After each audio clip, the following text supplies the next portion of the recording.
you can afford a Spider-Man kilt, you should be able to afford 10 quid to buy yourself a decent headset, for Christ's sake.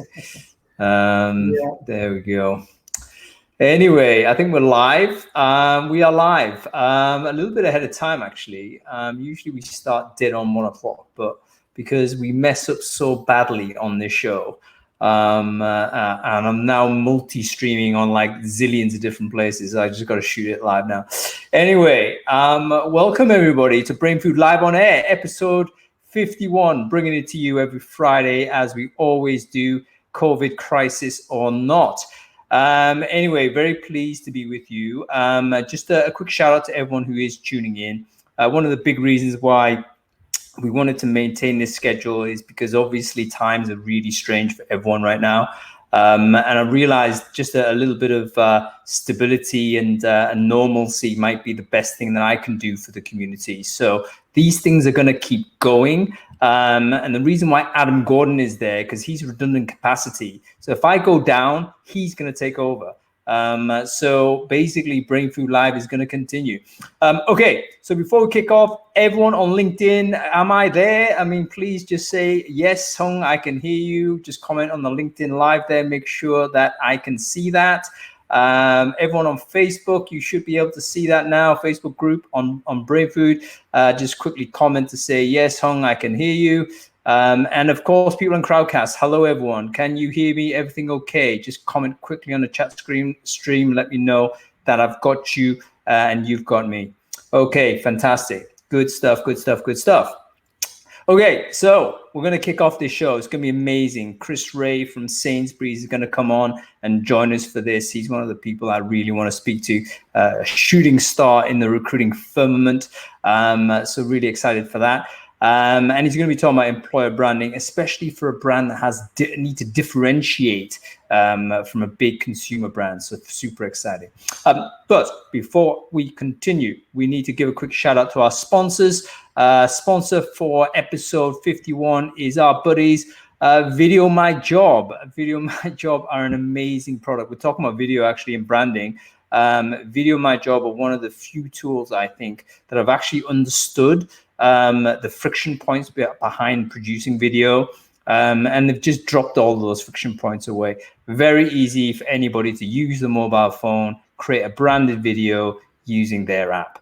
It's a fantastic product. Lots of companies in the UK and elsewhere using it. I thoroughly recommend you check it out. In fact, I think Sainsburys use it as well, to be honest with you. I'm not sure. I'll have to ask Chris that when he's there. I'm going to just share the link to everyone there. Please check out VideoMyJob if you care about employer branding, which you should. Anyway, on to the show. Adam Gordon is in the house. Adam, how are you, sir? How's life? Yeah, very good, thanks. I just wanted to clarify something with you, which was, you said, if you go down, then I'm here to take over. Yep. I wanted to, do you mean like if your technology goes down or you go down with coronavirus? Both. I mean, there's been a scenario where the technology has gone down, you have taken over, and you didn't make a hash of it. So, it kind of underlies your suitability for that. But secondly, I mean, coronavirus is something everyone is going to get at some point. And if it does last for, 2, 3, 4 weeks, it seems, touch wood, it's a very mild case for someone, for most people. But if that is the case, maybe I can't step in which case let's keep rolling. Katrina Hutchison O'Neill, our good friend, who was on last week, I believe she's gone down with it. I think she's coming out of this illness, having just been chatting for every day, but it's something that's going to hit everyone. So we just got to make sure we don't all go down together. Because that obviously knocks out Brainfood Live, but more importantly, it then stresses the public healthcare system, and that's when it gets critical, because the fatality rate ticks up basically if you don't get the chance to use a ventilator, essentially. Yeah, so just on that, in terms of Brainfood Live going down, I've noticed a few trends happening in the last couple of weeks, and the first is that people who have been putting off having conversations with me have been coming back to me and going, see, when you reached out to me a couple of months ago and I said I didn't have time, I've got time now. So that's really interesting. I'm also noticing that we get like quite a large number of people watching Brainfood Live a larger number who watch it like not live. They watch it like later, but there are more people here than normal, and that's possibly because Chris is joining us.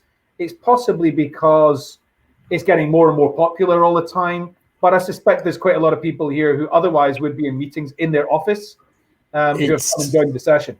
I personally could claim credit for my amazing marketing for getting these people to register, to be fair. But you're right. I think it kind of confused me a little bit to say, are people going to watch it more as a result of everyone working from home?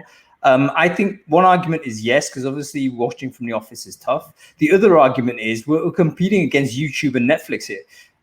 So, we better have a good show. Otherwise, they're going to flick on to something else. So I think really tough. But the registration rate on Crowdcast has been 100 plus every week this year. Yeah. On LinkedIn, I'm getting 2,000, 3,000, 4,000 sometimes watching it there. Facebook group, 300, 400.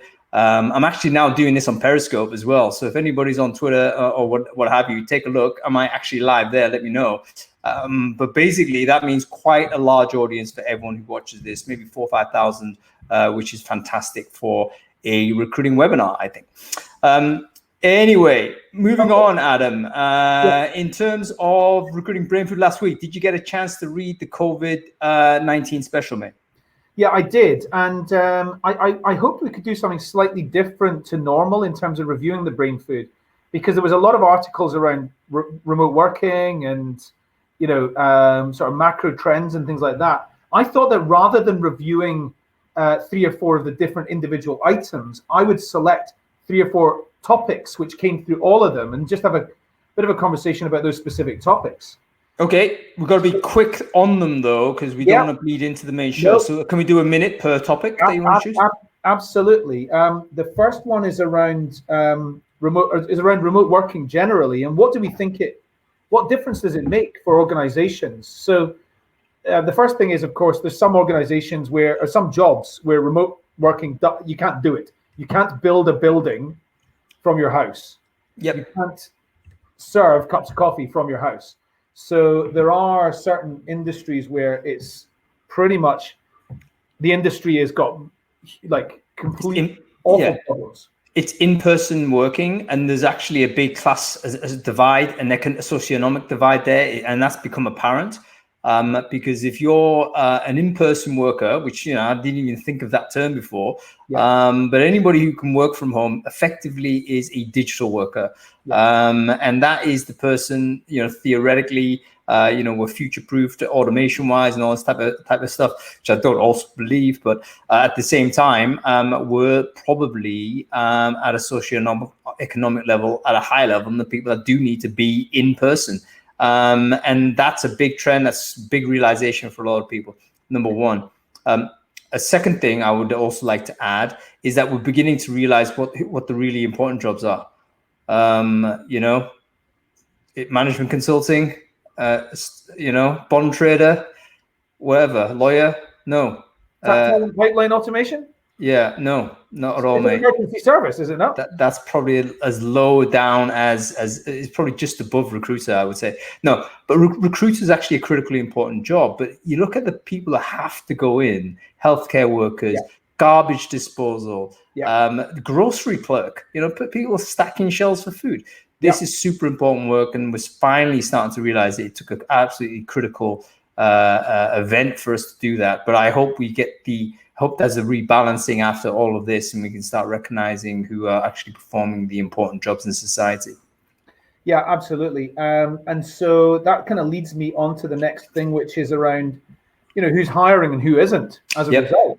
This is really fascinating because you look at industries like, of course, leisure, hospitality, transportation. There's not a lot of hiring going on there for obvious reasons. However, in certain aspects of retail, including supermarkets, I'm really interested to find out Chris's perspective on this. But there appears to be a lot of hiring, and Amazon announced 100,000 jobs they announced a few days ago. Yeah, so supply chain, warehousing, we talk about food retail, all of the stuff that basically keeps society moving. They need people. There's a post coming out on Brainfood this Sunday, actually, which also tracks who are the workers that are most exposed to coronavirus risk. And they map exactly onto the people that we need most now.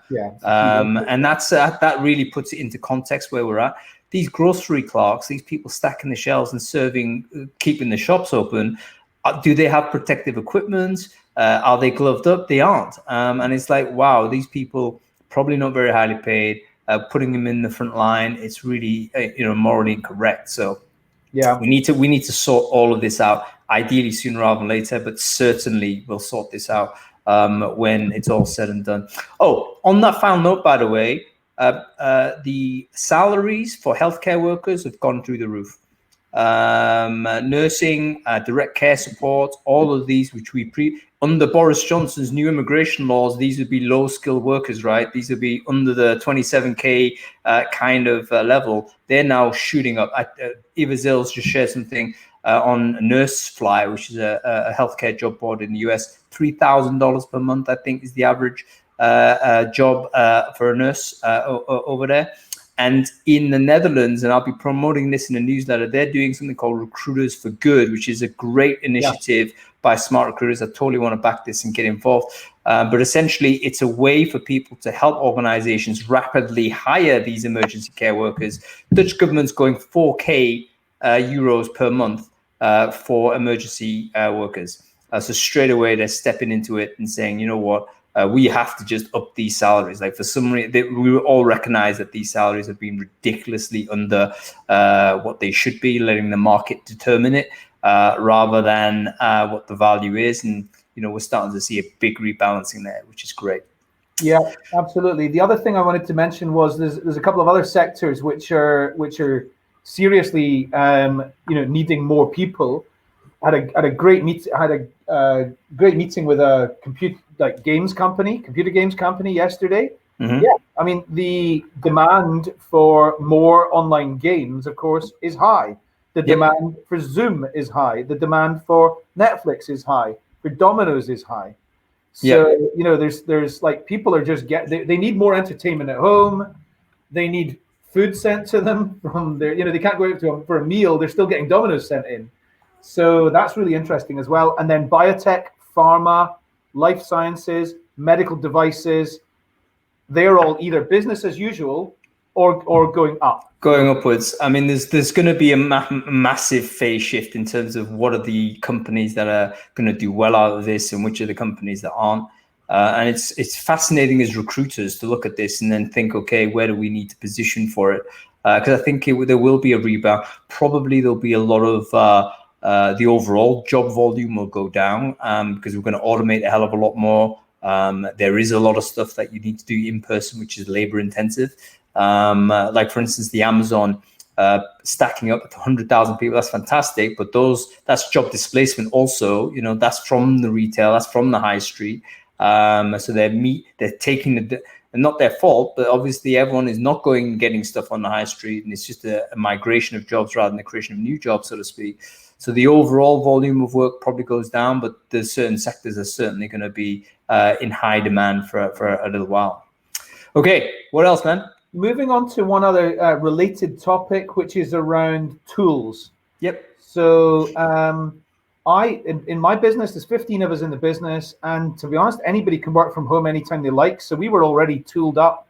We already use Zoom to meet each other. We already use Slack to collaborate. And so I'm quite interested in the real variance in the way that some industries and some companies in particular have just gone, no problem. We can do everything from where we are. I'm talking about digital workers, though. I'm not talking about in-person workers as you described it as. It has really exposed to me how badly prepared most staffing companies have been for this.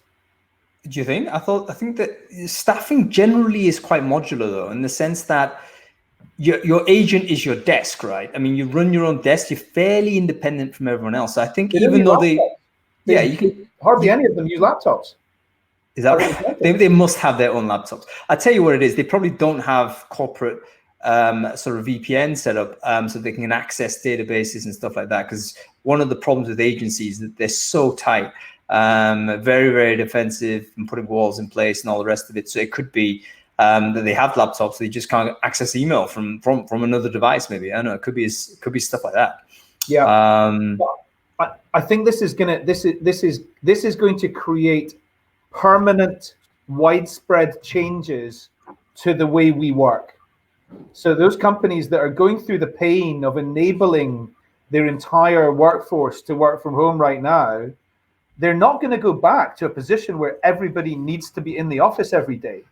They're not going to go back to a position where we're doing conference calls. They're going to be using video communications like this much more so than they are, more analog ways of doing things. So there's no doubt about that. I mean, in fact, I think bending it back to employer branding, imagine the employer who is old school, wants to return back to, rewind the clock to 2019 and say, hey, everyone, we're back in the office, we're doing this, that, and the other, and being inflexible about the possibility of work from home, remote working, and so on. That's bad employer branding. There's going to be a lot of people that have just discovered that actually you can do your job without needing to be physically in the office. So yeah, big phase shift. This is global as well. It's not just us. It's like everyone on the planet has just experienced this.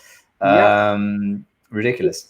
It really is, and I'm absolutely convinced that companies are going to be right now. In fact, I know they are. I know more companies are evaluating better ways of doing things in terms of processes, better ways of doing things in terms of technologies, and automation and things like that. And I think we're going to see the emergence of more companies like, I'm not sure if you're familiar with 5CA in the Netherlands. It is a contact center business with a couple of thousand people. All distributed, right? Yeah. Across the world, they all work from home. Yeah. It's a call center business. They all work from home. So if they can do it, we should all be able to do it. And it's going to just accelerate the way the world was going anyway. We've talked about remote working, distributed workforces a lot on Brainfood Live, and it's going to accelerate that, which is that is one small aspect of good news about this. You know what? It's always surprised me why call centers ever needed to be in the same place, because it's so noisy as an environment. Surely this is the worst place to ever get, telephone workers shouldn't be clustered together anyway. And that's leaving aside the infection risk. Like we've seen a number of clusters where people have actually been infected because they're working in call centers. You're literally cheek by jowl. So it makes no sense. I think, yeah, absolutely. Big phase shift. A lot of these jobs are going to start being distributed. That'll have second order effects on things like property prices. Economic agglomeration might kind of reverse, the idea that cities get bigger. Maybe that doesn't happen anymore. That's a huge difference. Yeah. I think that there'll be a lot of positive things emerge from this tragic situation. We just got to minimize the tragedy right now, which is actually to stay home. So that in itself will you build the future as well as minimize the dangers of the present. All right, cool. One last one. It's inspired by your embarrassing work from home moments post. Okay. I love this. Brainfood Live. So we just came off an all hands at our business, and Billy brought up at the end of the call. Billy brought up one of his cats, and everybody whether you're a cat person or not, you see that cat's face going, "What the heck am I doing on this screen?" And tell me it cracked on him. Please tell me something like that happened. Not on the call, no. But then Karen went to get her dog, and so we just did a couple of minutes of okay, get your pets in, and all right, very nice. And of course, actually, we didn't get any kids on, but there has my wife took my daughter into her home office yesterday for a couple of hours, and she's 3 years old, wearing a princess dress and a wig. And she's joined several of the calls, so she's got a bit of education around marketing just from joining her mum's calls. I'm pleased to see that, because I think everyone's have to shove it sort of to work from home. We're not set up to do it. Most of us aren't, and we need to kind of be okay because we're at home. We shouldn't have to shut the kids away. You remember that very famous video? Was it 2 years ago where the guy who's an expert was doing the Sky News or something, and kid one sort of wanders in doing a dance, and then kid two comes in a stroller, and then the wife like leaps in and grabs them, chucks them both out, all on camera. But I think that era hopefully is over. You know, we're going to be cool with kids being in the shot. Why not? You know, life happens. We shouldn't have to worry too much about it. So yeah, it's fun. Also, I need to also add one more thing on this. Laurie Ruderman tweeted something really interesting the other day about appearance and putting camera on, and I think she was referring specifically to women in this case, actually, because she was mentioning makeup and all this type of stuff, and she's saying, "Listen, forget about it. No one cares. Just default to getting the camera on, and don't feel like you need to be presented in such a way." Where it takes a lot of work. It's like it should just be a normal day's activity, and I think that's also something we've got to recognize. I mean, I put a shirt on here just because, you know, that's my uniform to do a call, but generally speaking, I haven't taken a shower today, should have done, do it later. But you know what I mean, it's like whatever, no one really gives a damn. As long as you have food in your teeth or anything like that, you should be good. One thing to add to that is, though, if you this is a tip. A lot of people don't realize this. If you're kind of new to doing video communications like this, if your bandwidth is going slow, switch your video off. So it goes against what you've just said. But if you can't actually hear the person, or it's stuttering or whatever, switch your video off, and it's going to be 3 times faster. Yeah, we got no excuse for bad bandwidth either. So the telecoms companies really, seriously, and I think this is probably a more persistent problem in the US than anywhere else, actually. US, Australia, big countries with, I would say maybe monopolistic or oligarchical type of situation with telecoms providers. But you got to roll this stuff out. People need to speak on video and not have to worry about this switch on, switch off business, you know? So anyway. Okay, listen, we've been rabbiting on, and we've got Chris waiting for us. So I'm quite keen to bring him on. Before I do, let me ask you the question on this concept. So we're talking about differentiated employer branding, meaning the company you're representing already has a prominent brand, like Sainsburys has, like any B2C company is well known for this, but you need to build an employer brand. And how do you do that? Do you do it alongside with do you align with the brand values of the corporate brand, or do you create your own? I mean, how does all this work?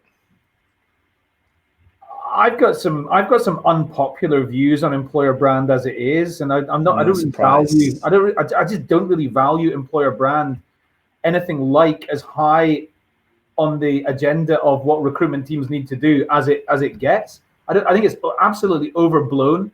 But I definitely think it needs to align with the corporate brand. And I also think that the connection between how you market or how you brand your organization as an employer with how you educate people, both inside your business and outside your business, needs to be totally aligned.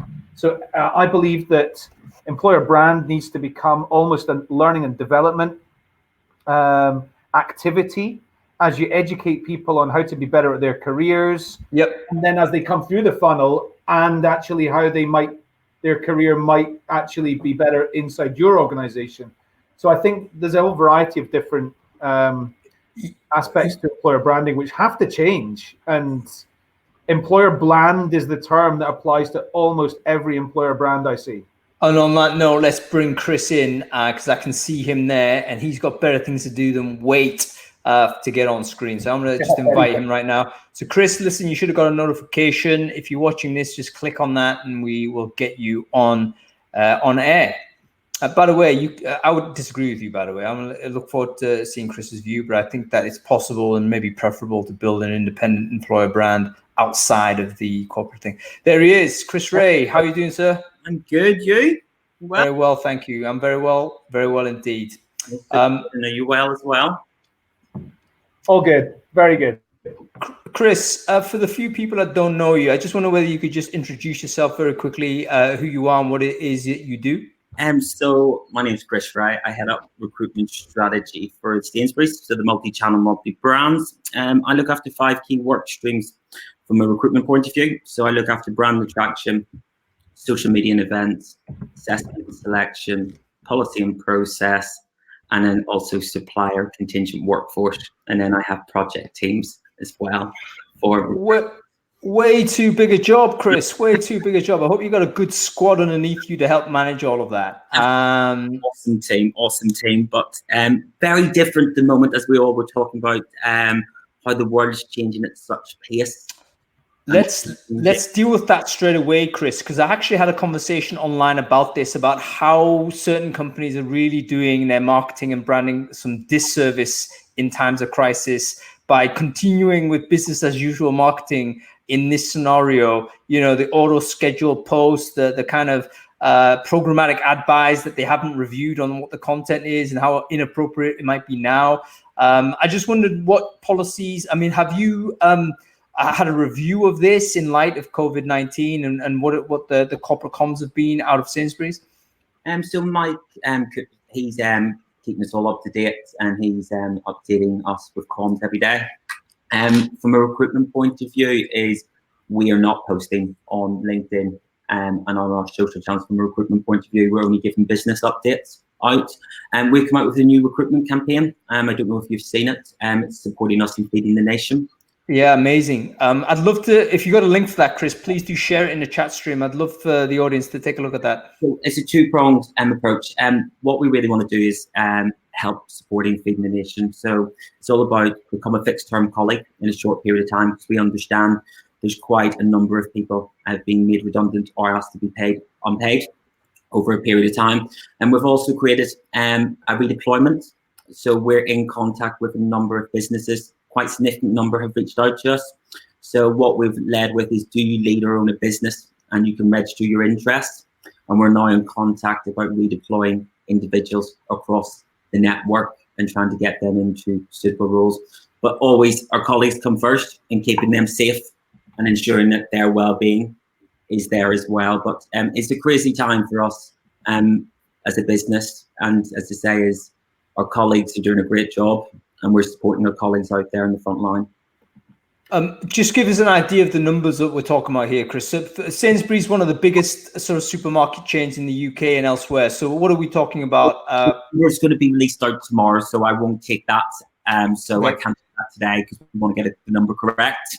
So we will be releasing that tomorrow, the number. Mm-hmm.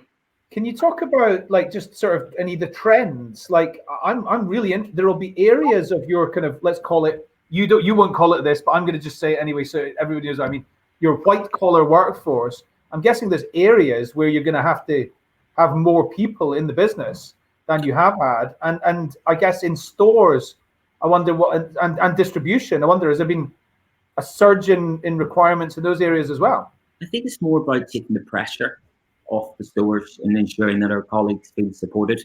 And because, as we all know, it's such an unprecedented time for anyone across the globe. And that's what we're making sure, is that our colleagues have enough support in there and getting things onto the shelves to feed individuals, because we all know people are stockpiling, and we've come out and we've said in the press is we've restricted on certain items, which I think is a great thing that Mike's been doing. So Mike and the team are doing an absolute fabulous job, and I'm proud. I'm actually not just saying this, and it comes across quite cheesy, is I couldn't be more prouder to work for an organisation that really is putting the local community at the front of everything and really are thinking about people's well-being. And that's one thing you can hear resonating across the whole of our 186,000 employees that we've got. This is actually quite a fascinating segue, which I'd like to explore just a little bit more, Chris, because you're talking about lots of people have been let go. We have already seen mass redundancies. We've already seen people have had to take unpaid leave, which I would say is more or less in effect the redundancy. We've got rent to pay and so on. And the idea for companies like Sainsbury's, because you've got a spike in demand, is to try and connect these folks to the jobs in the locations that you have those jobs in. Is that more or less what you're trying to do with this campaign? Yeah, so it's two-pronged. It's people who, the ones who may not be a part of a big organisation that can walk in store and ask for opportunities, or the other avenue that we're hearing across, and I won't mention any companies, that 10, 20, 30,000 people are currently being made redundant. So how can we put a mechanism in place? And we have a stage 2 of our redeployment. We will be talking about that on Monday out, and we're just currently designing. So me and my team and a number of other colleagues are all working through the weekend, and we don't mind. The main thing is to get this up and running, to really support individuals in getting the job if we can. Let's bend this back to employer branding, Chris. What kind of angle? I mean, do you do employer branding in the sort of situations of crisis here? Was it required to think about that, or what was the sort of the internal conversations going when this campaign was starting to be developed? So it's actually, we lent on our comms. I'm all about relationships in the business, and we very much work with comms. And we always decide, is this a joint approach? Is this just a recruitment message? So very much is they'd used that with a number of all of our other competitors about working to feed the nation. So we just thought it complemented very much of actually, let's use this tagline as well going out. And we used the exact same collateral as we've used. If you go onto the website, we've used the same imagery we've used on the website. Our main focus was getting it up in pace and really getting it out there for people, to give them information, to give them clear direction and where to go to. And the website's just Sainsburys.com, right? Is that right? I've shared it in the chat. Okay, cool. Yeah, I can see it. Fantastic. So yeah, I would recommend everyone take a look at that. That's a really interesting project, very topical, of course, as well, and very, very critically important. I think there was a state in the US, I think Minnesota, has reclassified the grocery clerk as an emergency worker, because that is the situation. We've got probably a 5 to 10-fold spike in demand on food produce, I would say. I mean, Chris, I'll wait for the real data tomorrow when you're able to release it. But certainly, people are buying more than they normally would, and that has a huge demand for the people that come in and restock, as well as different types of items. Right? Suddenly, we're buying a hell of a lot more rice, I would guess, a hell of a lot more, pasta than we ever did. So yeah, super interesting. Yeah, definitely. Okay. Main topic of the day, though, and also kind of related, but this idea of employer branding when you already have a big consumer brand. Now, what are your general thoughts on this, Chris? I mean, is there a difference to do employer branding for a company that's already well known? So it's pros and cons. So we're well known in the retail, grocery. Everyone knows this. We're a household name. But we've just relaunched, created a new digital tech and data brand. And we looked at it as we're not knowing in that particular area. So we have to differentiate ourselves, but not take away our history, our heritage, and not forget who we are. So it's always making sure that they complement each other and you can show the difference between them. That's probably the number one problem, isn't it? Number one challenge. If you're well known for one thing, that's what people think about, but they don't. That is an impediment, therefore, if you're hiring for other types of people. Like, for instance, a software engineer might look at Sainsburys and it's basically a grocer. What's interesting about that? Whereas, in fact, obviously, when you think about the supply chain, logistics, and all that type of stuff in the back, it's super interesting. Okay. Even more so, two years ago, worked on a really big exercise with Lloyd's Banking Group in the digital area. Like, it's one of the biggest digital employers in London, but most people wouldn't think about that. And it was all about changing the perception. And these digital and tech people were going, wow, I had no idea that you had budgets to do these really cool things that you're doing right now to change the way that people live. So on that note, guys, how do you go about changing that perception, Chris? Let's focus on these tech folks to begin with. What's the strategy and what are the steps? So it's interesting. I'll actually give you a bit of background. I was given 50 days to create a new brand for our digital tech and data, and we follow the exact same scientific how we approach any EVP: discover, develop, implement. I call that the easy bit. It's activation is the hardest part of any EVP. So it's getting it into the market and keeping it going and getting the key messages out into the arena. And I see a lot of businesses, and I won't name any, is they do all this work and then it just sits on a career site and they think everyone's just going to turn up and look at a career site. Well, actually, no, that's not going to happen. So really, it was the best thing ever. And Adam, you've said it very well, is the one thing that people don't realize about us, and a couple of main trends that come out of our EVP, which I can share with you, is people just thought we're all about the shop floor. They thought we were environmentally unfriendly, and they lacked an understanding of tech talent. So when we went out and did our research as part of our EVP sprint, we researched a number of our competitors, and we researched a number of colleagues that worked at our competitors.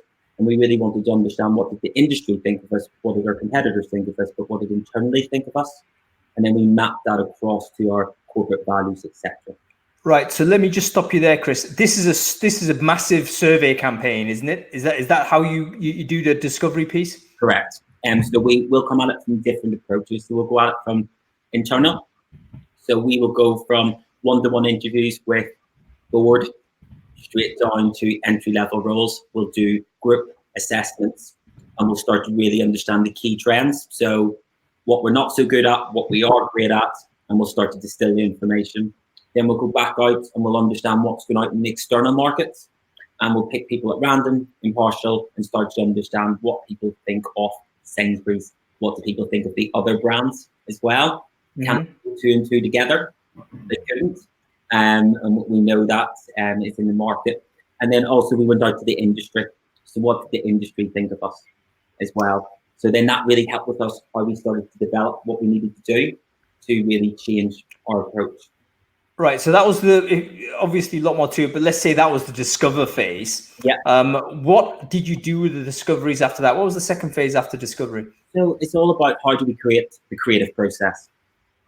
So it's interesting is what we do, organizing idea, visual approach. Like that's what we started to have to build and really understand that from that point of view, and what would be the creative deliverable out, and how would we show up to the market, and what would we stand for as well. So I don't know if any of these have been on Sainsburys DTD, which is Digital Tech and Data. It's our acronym. It's really interesting is we've completely moved away. People did not want to see this thing. What is one of our most powerful things in the market, Sainsburys, Argus, Habitat, for retail, and certain other roles, they didn't want to see that. So what we've done is we built characters, and the characters represent things within the digital tech and data domains, and they're always showed together as one, showing us as a multi-brand, multi-channel. So it's a bit subliminal, but also it's got our brand Pantones in the colors as well. So it's got it, yeah, with it as well. Yeah, we pretty much just wanted to change our identity and how we looked and felt, but we didn't want to be ashamed of our name, because we even talked about throughout the process is, should we come up with a new funky name like Sainsburys Labs or something? We were like, actually, no, let's actually just, we're Sainsburys at the end of the day. That's who we are. Let's not try and paper over it. Let's remain in our identity, but let's actually turn up to the market in a very different way. Yeah. So it's basically keeping a sort of thematic bridge, if you like, from the branding, the corporate, as you say, the Pantones are there, but you create a different digital space, a different space away from the corporate brand, to be able to really develop this concept as to what is going on at a high tech level within the business. And the one thing I would say is, I'm a big fan of feedback, or constructive feedback. Get the emotions away, and let's look at constructive feedback and what actually writes it. Like the first visual content we've done, I got told it looked like sea babies. It did when I reflect on it. It did. I used to be a smoker myself. Someone said it looks like a cigarette packet. Great, because we looked at the Gen Zers. Taking that constructive feedback is huge. And that's what I would say in any EVP piece is, listen to the external markets, listen to your candidates. Sometimes candidates should win over your internal structure. And that's sometimes the hardest piece is the market's telling you one thing, but your passion of your colleagues is telling you another. And you have to do that up sometimes. So how do you get that to happen though? Did you do a soft release of the brand and then kind of iterate on it? Like how do you get candidates to feedback to you? It's constant iteration.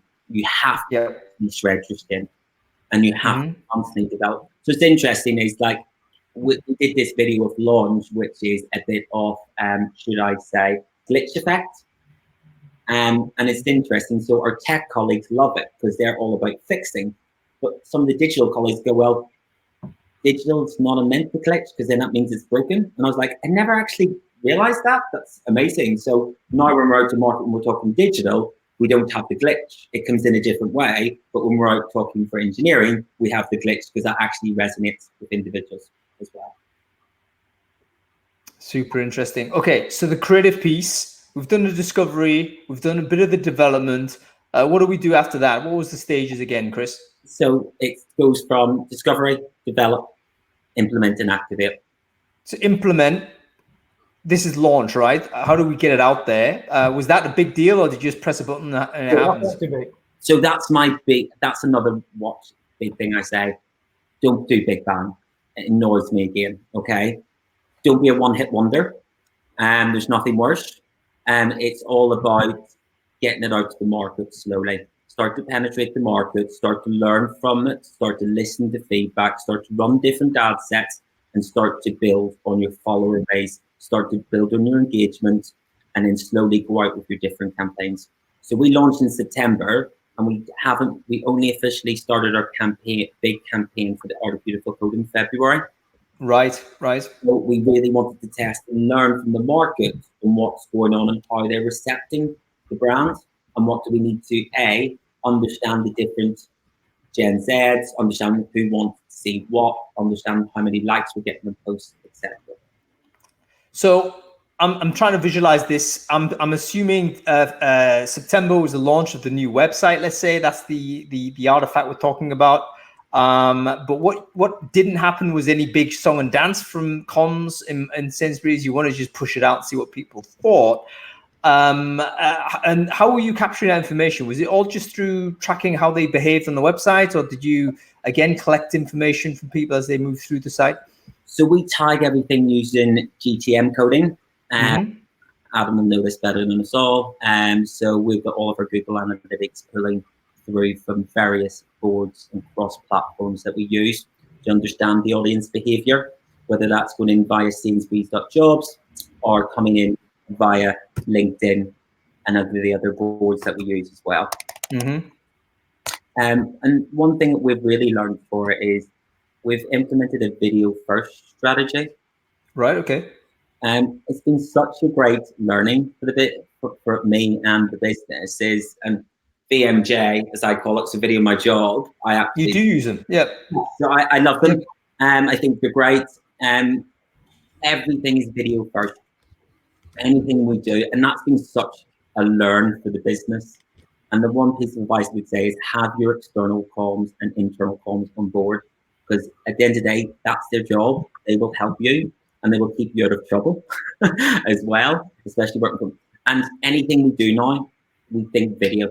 So our leaders within digital tech and data use it. They send messages both internally and externally. And that's the one thing that we've seen is working hugely in the industry, authentic content. So give you an example, we had one of our CTOs go to India. We have our offshore there, my job, and he literally videoed his 4 days there. It had the highest engagement rate. Was he just doing it all through VideoMyJob? All through VideoMyJob. Amazing. We give him a tripod and the lights as well, of course. But the power of video, and I think this is one thing we have not realized in the recruitment industry, the amount of engagement we get through video is huge. Yeah. And I think this piece of us all now going on camera and all talking now more and more and more, I think people will get more and more comfortable at talking about it. I really do think that we're missing the trick within the industry of the lack of content. And I was reading Gartner, and they're saying by 2022, 80% of the internet will be video. Right. So if you're not having a video strategy, I really think you will lose out. You have to be thinking I know what I'm like. I'd rather watch a video than read a load of content. Yep. That's just me personally. And you're quite a young dude, aren't you, Chris? So let's say, the growing market is going to be people who, the new people coming into the market, the Gen Zers and all the rest of it. If they're a recruitment target for you, then really you need to understand how they're producing and consuming media these days. And it isn't with text. It's not typing into keyboards, it's producing these videos. So tell me a little bit about the video first strategy, Chris. What does that mean? So when you have a campaign, straight away, the default template in your mind is say, what are we going to do with the video on this, rather than, I don't know, what might previously been an infographic, let's say, or might previously been a written blog post. It's not just campaign, it's what should, so take it back a bit and go is, okay, what's my social strategy? What am I going to do here? How am I going to get to the market? How many times am I posting a week? Well, because there's a fine line being, oh my God, this company posts all the time. Do they do anything to, actually they've posted once this month, clearly it's not exciting. So let's get that right. And then also understand your pillars. It should always link back to your EVP. So is it thought leadership? Is it colleague success stories? What is that content? And we've got a rule is, which I'm saying is, we should be, the minimum we should ever be is lacking 1 month of content. You should need to be a month ahead. I'm targeting my team to 3 months ahead of content. And it's a 70-30 rule. 70% is locked on, it never moves. 30% moves because the world changes at pace. Yep. So very quickly on this before I let Adam jump in, because I've been dominating the chat here. But the back of the envelope, like, what is the posting frequency that you would recommend for a new brand trying to push the new brand like you guys have been doing? I mean, or does it ramp up or down? I mean, depending on how embedded the brand now is, I guess. 3 times a week. 3 times a week. Yep. 3 times a week, and play with it. When I say play with it, I mean it's start to understand, is it 7:30 in the morning, which we know on LinkedIn, one of the most popular times, and getting people in the morning, is start to understand when you get your great organic. Once you get your organic sorted, start to play with PPC, start to play with pay-per-click, then that will start your knowledge. So then when you build a campaign, you're able to bring great data to any supplier that you're going to use, whether that's Indeed, LinkedIn, or Facebook, Google, you name it. You're able to have good, positive conversations and drive that conversation in the correct way. Maximize your return. And that's the big thing, is let the data maximize your return of investment. Yeah. Excellent. In terms of video, I'm going to link it to another subject that I know that you're really enthusiastic about, but it's, what do we think the impact of a video first strategy is on diversity? Interesting. We're looking at some of the stats, and I'm not allowed to share them, which is killing me. But it's sharing your colleagues, and this is the authentic piece, right? And I see this all the time. Don't put me up because I'm gay, right? Gay. Don't put me up gay. Don't put me up because I've got neurodiversity. Showcase your colleagues. Showcase what you're trying to achieve, and be honest if you're trying to increase fame, increase gender. Talk about it in your content strategy. So to me, is what the worst thing they ever do is, I'm just going to put Chris up because he's a gay man. Actually, I'm just going to put me up for having loads of neurodiversity because I'm the only one in the business. That's not true, by the way. But it's just making sure that you keep that in the back of your mind. Why are you doing it, and what are you trying to achieve by that post? And I think that's where the strategy comes in, about planning your posts. Can I just, sorry. Go ahead, Hung talked about, if you're trying to talk to, say, Gen Z, you communicate with them in the way that's familiar to them. But what if you're trying to talk to boomers at the same time? So I like to say paving the way for the Gen Zers these days. So that's what we should be doing. And this annoys me because my nan's 80 and she's got Twitter and I don't have it, okay? They still have technology. They may be a bit slower on the technology, but we need to stop ruling people out and thinking they don't use technology. They do. My mom sends me videos more than I send her videos of memes, etc. So I don't think it's a generation thing. Personally, that's just me. You know what? Yeah. You might be right, but my instinct is you're wrong. But my instinct is you're absolutely wrong, because I don't think people in their 60s are sending memes and doing video. Your mom might, but I don't think most of them are compared to like a 20-year-old. I think, you know, but you know what, this might actually be determined a little bit about your relationships you have personally, right? So if you have like a conversation with your parents and you do send videos with them, they might respond in kind.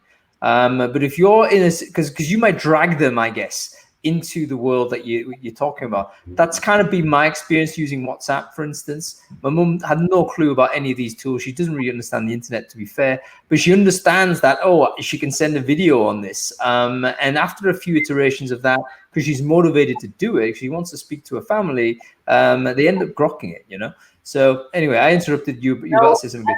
I think, right, do you know what this talks about earlier is us all working from home now and having to embrace the technology is going to be a game changer. This is my view, is people will use technology if there's a need to use it. And we're seeing Facebook Portal coming out. We're seeing Skype. Yes, they may not send memes, but they'll use it for some other things. And I do think is that they do watch videos at the end of the day. They're just doing it on a device. But coming back to it is, it's more about the ease of consuming content. Is why we're doing the video as well, because we feel as people actually engage with content a lot more and understand the content when we do a video first strategy. Yeah. Chris, I want to bring it back to the final point that you mentioned at the beginning. That was the issue. The big issue is the activation piece. You've identified that as actually one of the critical areas that companies who are launching or building a new employer brand struggle with and make the mistake on. What have you learned in building this digital hub for Sainsburys on activation? One thing I would say is always have a baseline. Do you know what I mean by baseline? No. So when I say baseline is measure where you were before you kicked off, and really understand is, are you actually making a difference? And it's okay to turn back, and it's okay to change things. And that's, to me, is it comes back to let the data help you and let the data tell you the story to do it. Because you can keep on hammering away and doing things and thinking it's great, but if you don't have your metrics, you've got no way of knowing if it's working. So the baseline was the discovery, wasn't it? Collect the information, understand where you stand now, where you've got to be. Yeah. And then there's obviously this step-by-step process to get there. What about the persistent activities to help you get there? Like as you mentioned with your sort of the first archetype of failure, if you like, was a company that would launch something and then that would be it. Like they would leave that and say, right, fair enough, we've done our branding. What would you kind of, what's your view of this and how would you advise that business if you're an external consultant? That kills me inside. It's like, tell me what consumer brand does that to when they're trying to sell a product. It's like when I go through my Insta and I go through my Facebook, I see ads from consumers trying to sell me shoes because they've been on their website and it shows and they're constantly engaging with me.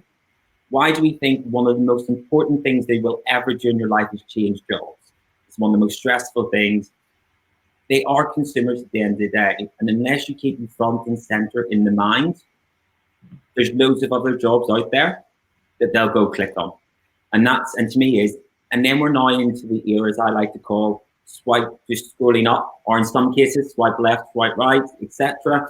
But your content needs to be engaging as well. So it's becoming more and more complex on your approach to the market and how you're going to stand out in the market as well.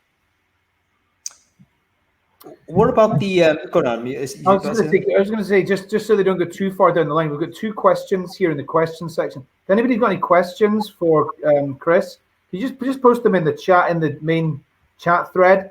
Just quickly going back a little bit, I'm guessing, so Tom had a question. I'm guessing this is about the Feeding the Nation site. He said, did you undertake any external user testing after the site went live? For Feeding the Nation, not DTD? Is that correct? I'm not sure. Okay, so for Feeding the Nation, we had to build that in 48 hours. So that's just been up and we're learning from that as well. In regards to DTD, we're constantly out asking. We're constantly out focus groups. We're constantly surveying our candidates. and understanding what's going on as well. Yeah. Okay. Zoe's got a question, and I know that you've got a playbook for this, basically. What if you don't have a significant marketing budget for your campaigns? Where should you focus? So when you don't, so do your organic, like, right. So mobile. And by the way, I've got an iPhone 6. Don't mock me for it. I broke my other thing. Let's use this. Like, get people, educate your colleagues, do a video, make it authentic. This costs nothing. And at the end of the day, if you get people to post onto their own social, we all know is native content gets a wider reach than the corporate content as well.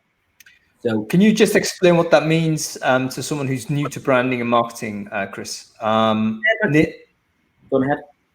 Yeah, as I understood it, you're basically saying stuff coming from Sainsburys.com is less engaging than stuff coming from employees at Sainsburys. Is that right? Yeah, correct. To me, is videos are so authentic, and we've seen that and we've even seen that with the data is when John was out in India compared to when we posted on our site, there was an 8%. So our highest engagement is 10, and his was 18. Literally, the engagement rate that he got through posting from his own channels was a lot higher than we did it in our company page as well. Yeah. And it costs nothing. Like, imagine you just engage a leadership team. We want you to start doing content. Let's do it in some pillars, right? You do thought leadership, colleague leadership. Let's share success. That is free. There's a comment there. I think your man David. Great, David. Thank you for your point. And you mentioned actually that video-led strategies is expensive, but you're saying no. Video-led is expensive if you've got a big production to do it. Get your phone out. It's actually zero. So I'm going to and also I'm going to plug VMJ because actually I love them. But they make life even easier because it's got a teleprompter in it, which some people are not comfortable and they forget what they say. Having the teleprompter, being able to brand it like that, like I've been able to give it to individuals in our business who literally set it up, do it, and the brand's in, it's done, and they can post it. Yeah, and that's the biggest thing with VMJ, in my opinion. It just basically allows you to create branded videos with like zero effort, close to zero effort. But you know, you don't have to extract the video, slap it. You know, you don't need a graphics team or whatever. Basically, one person with a phone can do branded videos with VMJ. From the data that I have, marketing that does not look like marketing performs much better. It does. I completely agree with that. That's in my opinion. I think is people want to see authentic. Don't polish. And go through one thing I would say is have a nosy on Sainsbury's DTD. And the best video I love is Helen Hunter, our CD, our Chief Data and Analytics Officer. We jumped her. She came off stage at Snowflake, and literally we jumped on her and said, "Let's speak to you." And we went live with her. Mm-hmm. The authenticness from her and the passion that she gave us is the engagement there of people just speaking and going, that's her as a person. Yep. I think that's where we go wrong. Sometimes we try and do these all polished big corporate videos which spend thousands and thousands of pounds, and actually we just want to hear from the likes of ourselves to understand what am I going to do and what's the company all about. You know what? I think there's a human need for authenticity because it's something we can trust. And I think we're a little bit tired of the polish and the spin and the stuff that is overly produced. You know, it just doesn't look. It might look amazing, but we know they're trying to pitch something. Whereas if you get it, live stream, even is part of the reason why Brainfood Live is live, is because I didn't want a polished experience. So people should just know that this is thrown in together right now. It's like anything can happen. And that's how it should be. We're running short on time, but I just want to deal with Bas's question because he's really brought it back to where we wanted to be. Employer branding is, and just to repeat to the people who can't see it, basically is how people manage your brand, your decisions now. Is it make or break for your employer brand given the context of COVID-19? What's he trying to? I'm trying to work that out in my head. What's he meaning?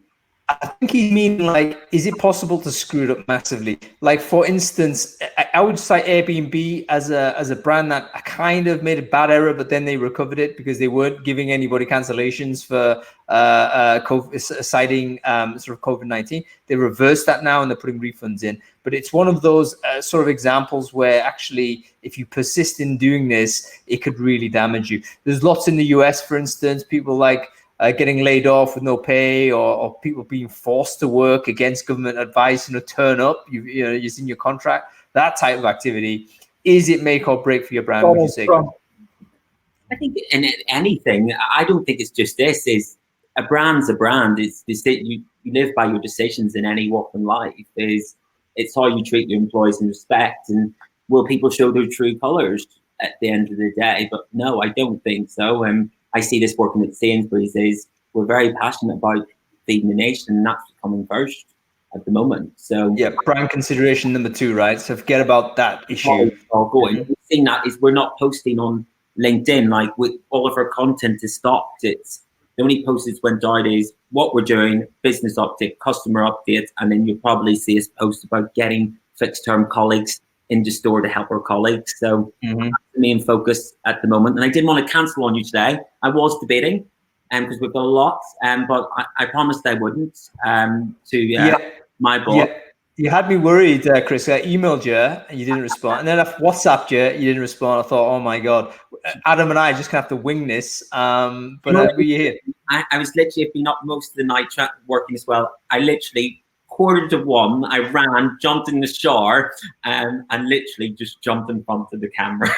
Amazing. Well, Chris, let me not take any more of your time, because you've been amazing as a guest for us here. I really appreciate you sharing your experience with us, especially in this high stress time. I know we've got a lot of work ahead of us, but it sounds like Sainsburys are not only doing a great job on the branding side, but also a great job in much more important things, in moving people to places where they need to be. So thank you very much, Chris. Great having you on the show.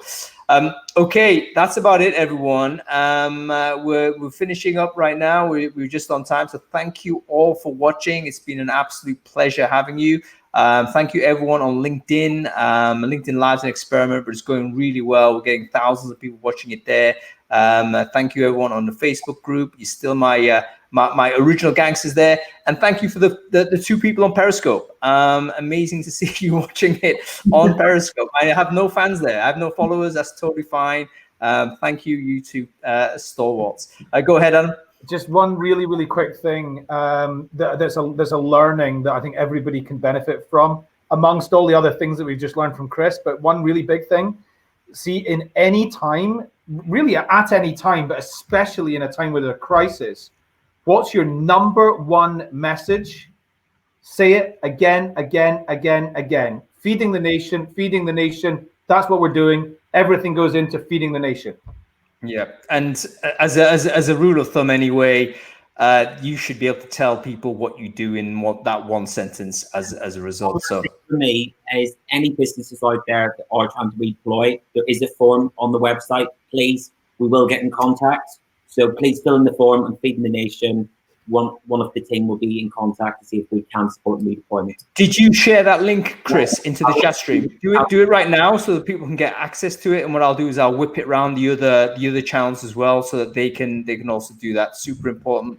And also great to see people do this in every country. We're starting to see this type of community plus private sector plus public sector all rallying around together. So fabulous stuff. I'm going to just sort of finish off with the final point. Embrace video, everyone. This is the new reality. Please do stay home if you can. It's actually very important you maintain quarantine, because a half in, half out method is not going to work to defeat this. Just stay home for 2 weeks. If you can do that, we'll go a hell of a long way. So please, everyone, take care. We will see you next week. We're going to be rolling on with Jonathan Kidder, talking about sourcing hacks, browsers, and extensions. It's going to be a really fun show. Please join us for that. That's already up. I'll email everyone, and you will get the registration link for that. Okay, that's it. See you next week. Dab it.